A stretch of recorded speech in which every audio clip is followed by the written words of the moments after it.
Hello everyone and welcome back to Let's Play The Legend of Zelda Ocarina of Time. In the last part, we ventured around Hyrule after having beaten the Dongo's cavern, getting a few more items in the process, and now it's time for us to head towards the next dungeon.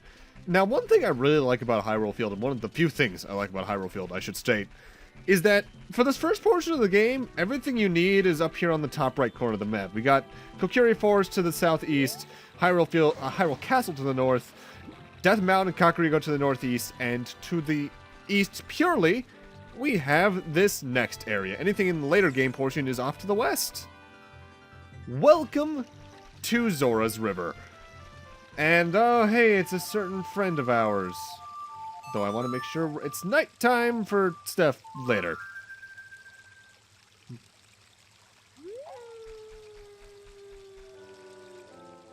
Ooh, looks like you've gotten bigger and stronger already, Link. Just ahead lies Zora's domain. The Zoras serve Hyrule's royal family by protecting this water source. Their door will not open for anyone except those who have some connection with the royal family. Let them hear the melody of the royal family. Ooh. Use Zelda's lullaby in the near future. Gotcha. It's not like the game's already hammered that in enough, has it? Now, the reason I made it night immediately is because there is a gold skulltula here in this particular tree, and I can take care of that while bombing those rocks, because you could not have come over here and gotten deeper than this, obviously without the bomb bag. And over here we have one very particular NPC. Yeah, I bought some magic beans. They aren't selling very well. How about 10 rupees for one piece? Sure. We got a magic bean. Find a suitable spot for a garden and plant it with the C buttons. Then wait for something fun to happen. On the select item subscreen, you can set it to the C buttons or then use it with that exact C button to plant it. If you want to plant beans, go around and look for soft soil. However, he has more. How about some magic beans? Well, they're not that popular yet. How about 20 rupees for one piece?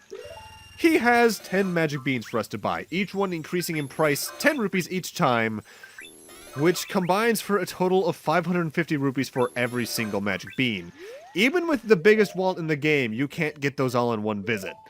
So for right now, I'm only buying the first half of them, and I'll be getting more of them later on. But wherever you've seen a soft soil patch throughout the game, you can now plant a magic bean, and we'll be able to do something with those in a while. And notably, that is the only soft soil patch in the game that doesn't have a skulltula in it. Also, I'm trying to bomb to throw off a grotto here, but you actually need to use a song we get later in the game to unlock that. Oh, shit!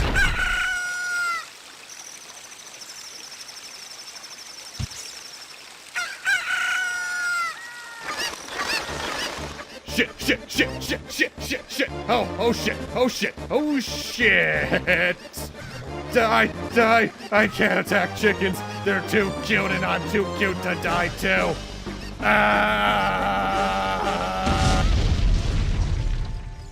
Okay, now that's over with and my throat's now extraordinarily raw from doing that. Yeah, don't attack the Cuckoos because they will get pissed off and you can't do anything about them at that point.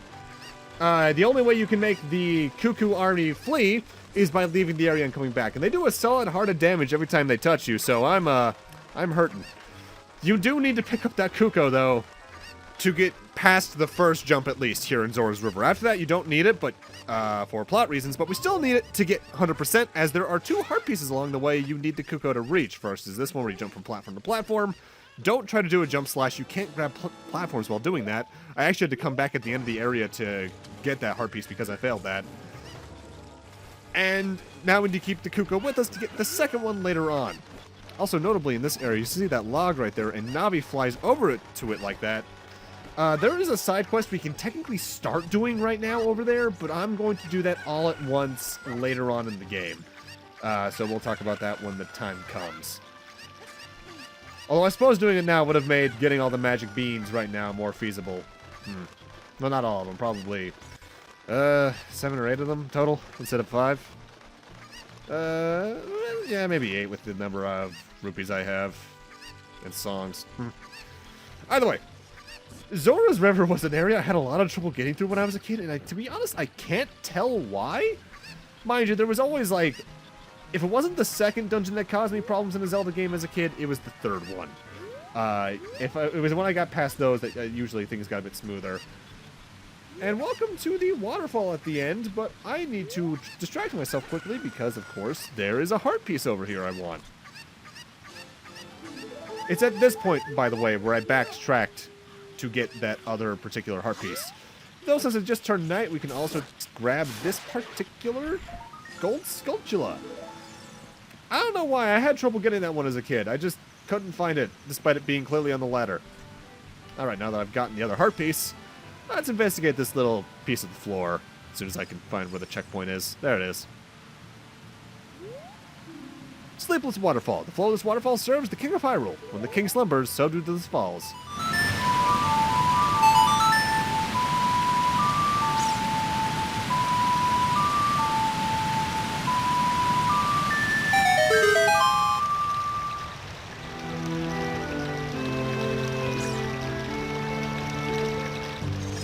So does that mean every generation of the royal family is put to sleep by that song? That's kind of a weird genetic quirk.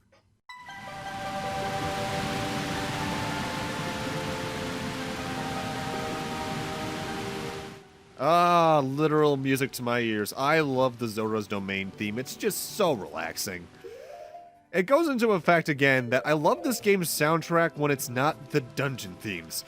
I'm also not the biggest fan of the Hyrule Field theme, but that's more of a personal thing. I just think Termina Field and all the other overworld themes in Zelda are generally better. Now, our main goal is to come up here for right now, as there's a couple of things we can do in Zora's Fountain even before doing the main plot stuff. Namely, we want to take fire from that torch and pass it down to every other torch in Zora's Domain, as that's going to cause a little bonus to pop up for us. Now, when it comes to Zora's Domain, there is a shop here I'll be showing off in a moment where you can even buy another tunic, the Zora tunic, like the Goron tunic we saw back in Death Mountain, but we actively can't get that yet, as it costs more rupees than we can potentially carry. Also, despite what you might think, if you roll with the torch with a lit deku stick in water, the fire does not get put out, despite it really should be despite the fact it should be. But thankfully, that does allow us to come over here and get this particular, I believe this is another piece of heart, from this chest from lighting all the torches. I don't know why they put the pieces of heart in big chests like this. I mean, I guess they are like the big Zelda collectible, so to speak, since they've been around in every game since A Link to the Past, but at the same time, like, sometimes they're putting smaller ones in other games, right? Actually, wait, no, I think they almost are always put into at least marked as important chests.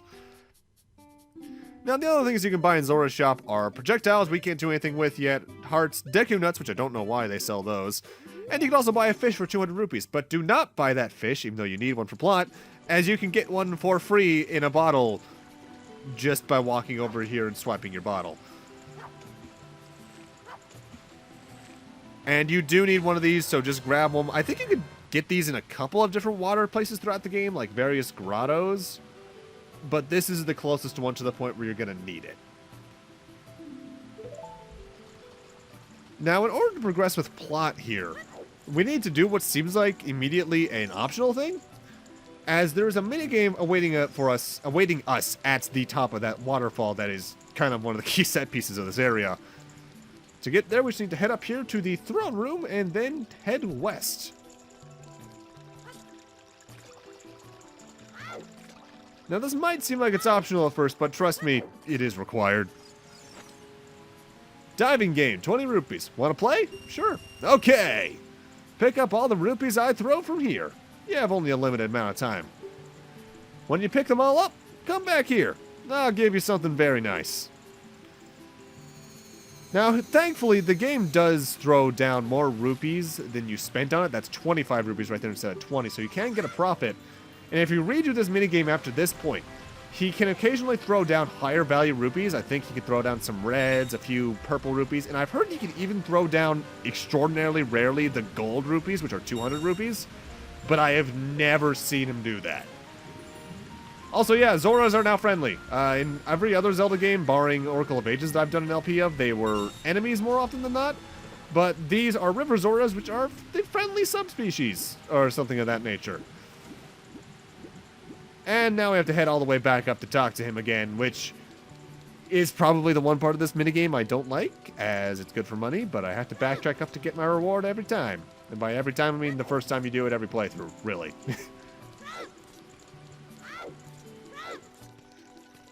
This is a case of, in a modern Zelda game, they would either teleport you back up to him automatically, or there would be a second Zora waiting to judge your score at the bottom.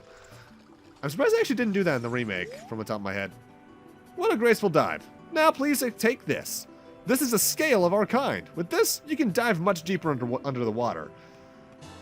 We get the silver scale. Jump into the water and press A. You can dive deeper than you could before. In specific, before we could only dive to a maximum depth of 3 measurements. I'm not sure if it's supposed to be meters or lengths, but now we can dive down to a total of 6, which allows us to reach this particular little opening here, which I don't know why this is here, but it is. Although actually I think in lore, this is for Zoras who travel down the river to get back here more easily. Because we're back at Lake Hylia, but now that we can dive deeper, we can reach this bottle we saw. I think that was like, what, part 6, 7? We got an empty bottle. Put something inside and press C to use it. What? Something's already inside? Well, I'm not gonna have that. I'm gonna dive back through the hole and see what the hell that is. Because I need my extraordinarily useful glass container things. They're great for tennis. Alright, where's the nearest land? There it is. Alright, bottle. What do you have in you that's not for me?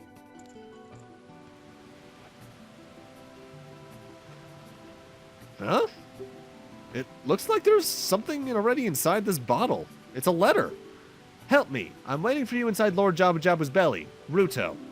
P.S. Don't tell my father. Who the hell is Ruto? More on that soonish. For now, let's head up and talk to, I guess, the king in the throne room, as he might be the only one who has information for us at this point. Wow, you popped in there something fierce, dude. Oh, my dear sweet Princess Ruto. Where is she gone? I'm so worried. Ruto, you might want to see this bottle, sir. Oh, this letter. It's from Princess Ruto. Let's see. She's inside Lord Jabu-Jabu? That's not possible. Our guardian god, Lord Jabu-Jabu, would never eat my dear Princess Ruto. But since that stranger Ganondorf came here, Lord Jabu-Jabu has been a little green around the gills. The evidence seems clear. Of course, you'll go find Ruto. You can pass through here to the altar of Lord Jabu-Jabu. I'll keep this letter. You keep the bottle it was in. Take it respectfully. Please, find my dear Princess Ruto immediately. Zora!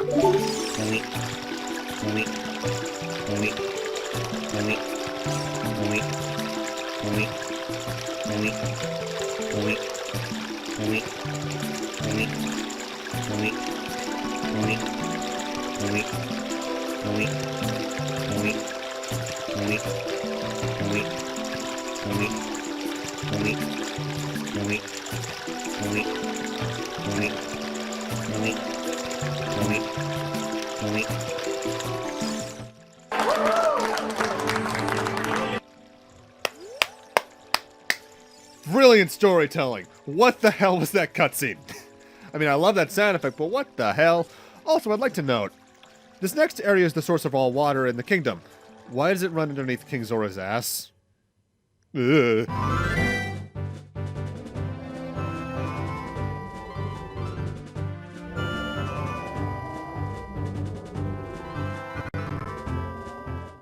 Welcome to Zora's Fountain, an area that is very hard to get back to, as there's no real direct route to get back here without Zora's Fountain, and that has more items in it than you would ever think throughout the game.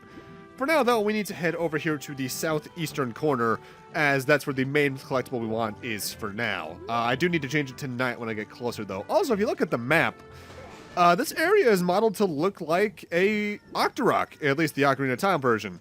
Where we came out is the nose, the pedestal that Jabu-Jabu is sitting at is the eye, the log, I guess, supposed to be the marking of the lower face, and now we're, I guess, near the ass. Either way, in that tree at night is a great Deku Skulltula. That's not right. golden Skulltula, and, well, there's a rock we can blow up here, so let's do that. That was not what I had factored in. Beyond this now very large cave is another great fairies fountain for us, though. So let's get in here and play ourselves that Zelda's Lullaby and see what we get this time. Hint, it's probably one of the most useful but least useful items in the game at the same time.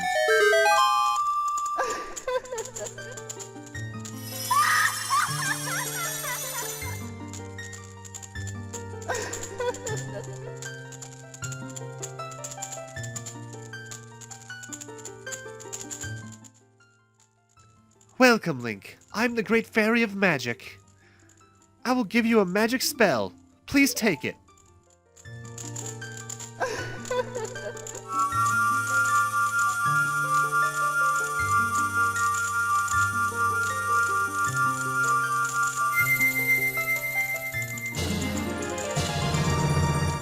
You got Aurora's Wind. This is warp magic you use with the C buttons. Warp when you're in danger. You'll teleport to the warp point. When you first use the magic, you'll create a warp point. When you use the magic again, you can either dispel the warp point you created last time, or warp to that exact point. Remember, you can use Aurora's Wind only in dungeons that have a dungeon map hidden inside, okay? When battle has made you wary, please come back to see me. Alright, Aurora's Wind is interesting. It allows you to create a point in any dungeon that has a map, and if you leave the dungeon, you can then use that point, or use that item again, to warp to that exact point. You can also warp to that point within the same dungeon again. There's a couple times where that's worth using to save yourself some backtracking, and when it is useful for that, it is very useful. But it comes into play so little that it just doesn't do too much for the game, honestly. I'm glad it's there, but I think Uku and Uka in Twilight Princess ended up being more useful. Either way, Jabu-Jabu is adorable, and is apparently also very hungry, so let's feed him a fish.